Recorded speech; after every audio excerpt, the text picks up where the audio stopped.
Hey, Dyke Drummond here at thehappymd.com with a quick video to show you how to tell when you're in survival mode and something you can do in just 3 minutes in the start of every day that'll turn that around for you. I call it the treasure hunt. And we're here in the Rose Garden at the Woodland Park Zoo in Seattle, so I'm going to show you some crazy topiary trees and some gorgeous roses too. So hang on, here we go.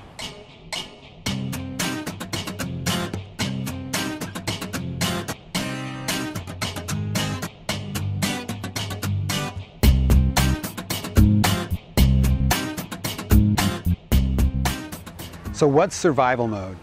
Well, I've written before about the 3 energetic bank accounts inside of all of us: a physical energy account, an emotional energy account, a spiritual energy account, which is our connection with purpose. And what burnout does is it drains you in a downward spiral until one or more of these energetic bank accounts is in a negative balance.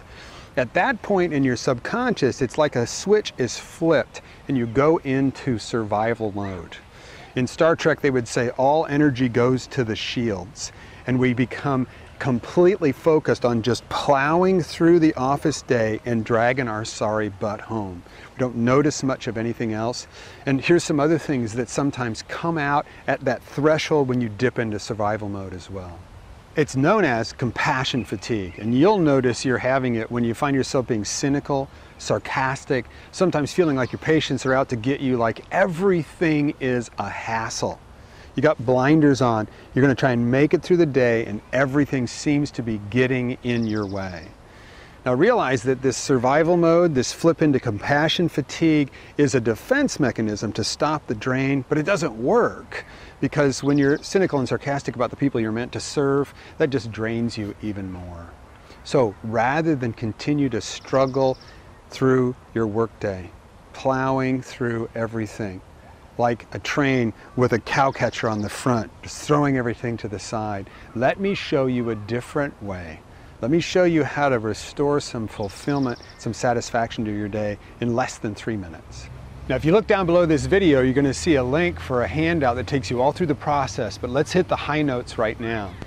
Take a piece of paper and think back over the last month and think about the most fulfilling patient encounter you had in that time. Something where at the end of your interaction with this patient you said, oh yeah, that's why I became a doctor. And write it down in full detail.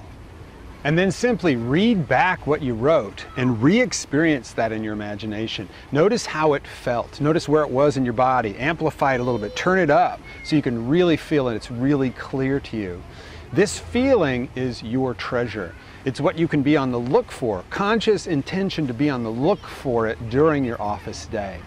That's the treasure hunt. And here's how it works, and it takes way less than 3 minutes once a day. What you do is before you go into work in the morning, open up your journal, take your favorite pen, and write down your intention to be on the lookout for and open to that same fulfilling experience today.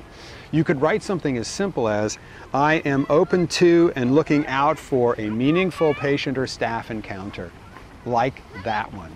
Period. Close your journal, head to work, and be on the lookout. Start the hunt.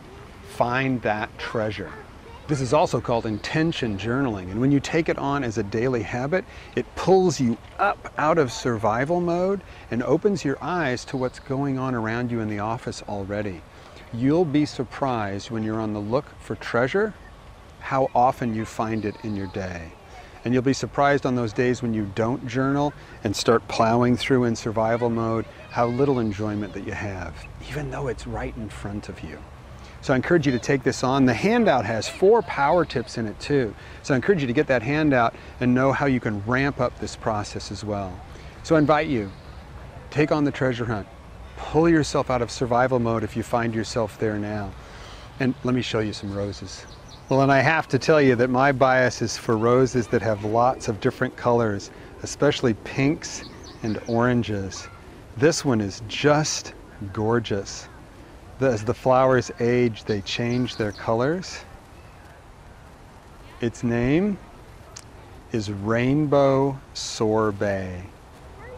And the crazy topiary trees here. Crazy, crazy, crazy random patterns.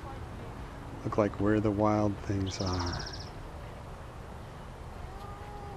And you have a great rest of your day.